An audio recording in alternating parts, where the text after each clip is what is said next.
আজকের ভিডিওটায় আমরা শিখব ক্লাউড বা মেঘ, কালো মেঘ কীভাবে বানাই এবং তার সঙ্গে একটা ল্যান্ডস্কেপকে কীভাবে কমপ্লিট করতে হয়। তোমরা সকলে সঙ্গে থাকো এবং ধীরে ধীরে দেখো আমি পাতাটাকে ভালো করে ভিজিয়ে নিচ্ছি।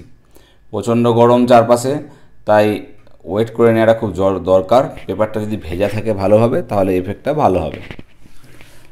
এবার আমি রঙটা বানিয়ে নিয়েছি। এখানে হালকা ব্লু একটা দিলাম, খুব লাইট ব্লু, যাতে করে আকাশের মধ্যে একটা পার্টে একটু ব্লু থাকে, কারণ পুরো ব্ল্যাক লাগলে পরে পুরো একটুখানি মনোটোনাস লাগে। তো সেই কারণে একটু ভেরিয়েশনের জন্য আমরা ব্লুটা অ্যাড করলাম। বাট আমার বিশ্বাস যখন আমরা ব্ল্যাকটা বা ডার্কটা ইউজ করব, ওটা ব্ল্যাক নয়, ওটা গ্রে একটা কালার। হ্যাঁ, কালারটা বানানো হয়েছে ব্লু অ্যান্ড ব্রাউন দিয়ে মিলিয়ে। তোমরা এইভাবে ব্ল্যাককে বানিয়ে নিতে পারো যদি না চাও ব্ল্যাক ইউজ করতে। ইন্ডিয়ান ওয়াটার কালারে ব্ল্যাক ইউজ হয় না, ওয়েস্টার্ন ওয়াটার কালারে কোনো ওরকম বাধ্যবাধকতা নেই যে ইউজ করা যাবে না। তো আমি একটা জাস্ট দেখো খুব সহজেই সরলভাবে আমি বিষয়টাকে হ্যান্ডেল করলাম। বেশি কিছু বানাতে গেলাম না। সকলেই দেখি এই ক্লাউড নিয়ে লাফালাফি মারামারি করে পাতা ছিঁড়ে ফেলে। তা আমার সিম্পল থিওরি, সিম্পল মেথড। আমি সবসময় বলি ওয়াটার কালারকে সিম্পলভাবে নিলে তবে ওয়াটার কালার শেখা যায়, না হলে নয়। সেই কারণে আমি এখানে দেখো তোমাদের একদম হরাইজনে যে বুশগুলো দিলাম সেগুলো পিওর গ্রিন দিলাম না, গ্রিনের সঙ্গে ব্লুকে মিশিয়ে দিলাম যাতে করে একটা প্রফেশনাল লুক আসে। কারণ আমি ভিডিওটা বানাচ্ছি নভিসদের জন্য, যারা ওয়াটার কালার শিখতে চাই। বাট আমার একটা পার্সোনাল প্রোফাইলে একটা ফ্যান ফলোয়ার্স আছে যারা আমার কাজ দেখতে চাই। তো আমি একদম চাইল্ডিশ কাজ করছি না।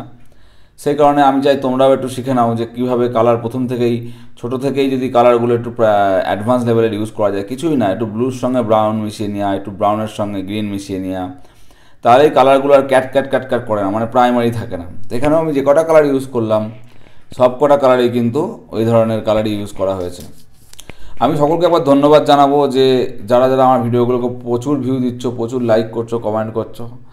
আমার একটা বিশ্বাস ছিল যে শুধুমাত্র অশ্লীল ভিডিওতেই ভিউ হয় না, শুধুমাত্র নোংরামো করলেই ভিউ হয় না, শুধুমাত্র বিরিয়ানি বিক্রি করলেই ভিউ হয় না। এটা আমার বিশ্বাস ছিল যে ভালো আঁকা, গান, কবিতা এগুলোতেও ভিউ হতে পারে। সেই বিশ্বাস থেকে আমি এই প্রোফাইলটাতে ভিডিও পোস্ট করা শুরু করি, ইউটিউব চ্যানেলটা বানাই। তোমরা যারা এই ভিডিওগুলোর আরও ডিটেল দেখতে চাও তারা আমার ইউটিউব চ্যানেলটাকে সাবস্ক্রাইব করে নিও যদি তোমাদের ইচ্ছা হয়, যদি ভালো লাগে। এই একই নামে গোয়েন শ্রীকান্ত ফাইন্যান্স বলে ইউটিউবে চ্যানেল আছে, সেখানেও তোমরা থাকতে পারো। আর একটা জিনিস হলো, প্র্যাকটিস করবে, আমাকে দেখাবে, আমি খুব খুশি হব। তোমরা এই কাজটা যদি করে পাঠাও, আগের দিন যে কাজটা করলাম অনেকে কাজটা করেছে এবং কাজটা আমাকে পাঠিয়েছে। I am very much happy for this. এখানে দেখো আমি একটা ব্রাশ ইউজ করছি, খুব লিমিটেড কালার ইউজ করছি, অরেঞ্জের একদম মিনিমাম অরেঞ্জ ইউজ করলাম ফর দ্য রুফটপ। এখানে ব্রাশের কর্নার দিয়ে আমার উইন্ডো ডোরগুলো আমি বানিয়ে ফেললাম, যদিও আরও একটু টোন দেবো, একটা টোন হালকা একটা ডার্ক টোন যাবে। এখন দেখো ক্লাউডটা আস্তে আস্তে ড্রাই হচ্ছে আর ক্লাউডের মধ্যে একটা ভলিউম এলো। ভলিউম মানে 3 ডাইমেনশনাল শেপ যেটাকে বলা হয় ভলিউম ছাড়া যে কোনো অবজেক্ট আঁকলে পরে কিন্তু সেটা ফ্ল্যাট মনে হয়। তাই ভলিউমের দিকে একটু নজর দেওয়া খুব দরকার। বাড়ির সামনেটাই একটুখানি হোয়াইট ছাড়া রয়েছে।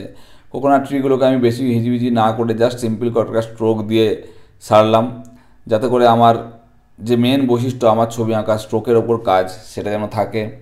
তোমরাও এইভাবে একটা ছোট্ট ব্রাশ দিয়ে একবারে একটা স্ট্রোকে এরমভাবে বানাতে পারো। আমি আরও কিছু অ্যাড করছি, আমার অ্যাডিশনাল কিছু গাছ আমি এখানে অ্যাড করলাম যাতে করে পার্সপেক্টিভটা খুব ভালোভাবে আসে। আমরা পার্সপেক্টিভ নিয়ে কাজ করব, স্টিল লাইফ নিয়ে কাজ করব, ফ্লোরাল নিয়ে কাজ করব, পোর্ট্রেট নিয়ে কাজ করব। বাট প্রথম 1 বছর অন্তত তোমাদের যদি যাদের ধৈর্য আছে তারা দেখবে আমি আমার স্টুডেন্টদের ঠিক এইভাবেই ট্রিট করি, এইভাবেই শেখাই। প্রথম 1টা বছর তোমাদের সহজ সরল সব কিছু একটা প্রাইমারি স্টেজের মধ্যে দিয়ে যাবে। তারপরে যে কজন থাকবে আমার সঙ্গে তারা নেক্সট স্টেজে যাবে। তা প্রথম 1 বছর আমি ধরেছি এবছর তোমার এপ্রিল থেকে নেক্সট বছর এপ্রিল পর্যন্ত আমি এই ধরনের কাজ পোস্ট করব। তারপর যারা মনে হবে যে আমার সঙ্গে থাকা উচিত, যারা মনে হবে আমি শিখতে পারছি, তারা নেক্সট স্টেজে গিয়ে আমরা অ্যাডভান্স পার্সপেক্টিভ নিয়ে কাজ করব। যতক্ষণ পর্যন্ত না তোমাদের কাজের মধ্যে সেই ডেভেলপমেন্টটা আসবে ততদিন পর্যন্ত আমরা নেক্সট স্টেজে যাব না। তাতে যদি একজন আমার সঙ্গে থাকে আমি একজনের জন্য ভিডিও বানাবো, এটা আমার রেসপন্সিবিলিটি। ভুলে ভরা পৃথিবীতে সঠিক জিনিসটা খুঁজে পাওয়াটা খুব জরুরি। সেটা আমার উদ্দেশ্য, যেন মানুষ প্রপারলি শিখতে পারে, মানুষ প্রপারলি জানতে পারে। আর একটা 7 বছরের MFA কোর্স কখনো 1 বছরে শেষ করা যায় না, 7 ইয়ার লেগে যায় প্রতিদিন ক্লাস করে, প্রতিদিন কলেজ গিয়ে, প্রতিদিন প্র্যাকটিস করে। 3 বছর থেকে 4 বছরের BFA আর 2 বছরের MFA, এই লম্বা জার্নির মধ্যে দিয়ে রেগুলার কলেজ করে, রেগুলার প্র্যাকটিস আউটডোরের মাধ্যমে একটা ছেলে MFA পাস করে। আর আজকালকার দিনে কী করে মানুষ ভাবে যে দুদিনে আমি ওয়াটার ক্লাস শিখে যাবো, দুদিনে আমি অয়েল ক্লাস শিখে যাবো, এই কনসেপ্টে আমি বিশ্বাস করি না। তাই যদি একজন আমার সঙ্গে থাকে, আমি এই একজনের জন্য ভিডিওটা বানাবো। এগুলো একদম প্রাইমারি স্টেজের ভিডিও, তোমরা যারা সঙ্গে থাকবে তারা দেখবে। ধীরে ধীরে ধীরে ধীরে আমি অ্যাডভান্স স্টেজে নিয়ে যাবো। যারা আমার প্রোফাইলে ছবি দেখো না, না দেখে লাইক করো, না দেখে কমেন্ট করো, তারা অনুগ্রহ করে বলবো তারা দেখো ছবি, দেখো কী ধরনের ছবি আমি আঁকি, তারপর কমেন্ট করো। এই ছবি দেখে, এই কথা শুনে তোমরা কমেন্ট করে অনেকে চলে যাও, আমার তাতে কোনো যায় আসে না, কারণ তোমাদের নেগেটিভ কমেন্টও আমার কাছে অনেক আশীর্বাদের মতো। নেগেটিভ পজিটিভ সব কিছু নিয়ে জীবন, সব কিছুকে অ্যাকসেপ্ট করতে হয়। তা সকলে এই ভিডিওটা বানাবে, এই পেন্টিংটা বানাবে আর আমাকে পাঠাবে, আমি দেখে বলবো কেমন হয়েছে। আশা করি তোমাদের ভিডিওটা ভালো লেগেছে। এভাবে ভিডিওগুলো শেয়ার করো সকলের মধ্যে, আর আমার প্রোফাইলটার সঙ্গে থাকো। আর ওয়াটার কালার সম্বন্ধে আর কিছু জানার থাকলে আমাকে ইনবক্স করো। আমার অনলাইন ইন্ডিভিজুয়াল এবং গ্রুপ ক্লাসে কেউ জয়েন করতে থাকলে তারা আমার সঙ্গে যোগাযোগ করো। Thank you so much. Do practice, have a great day, bye by.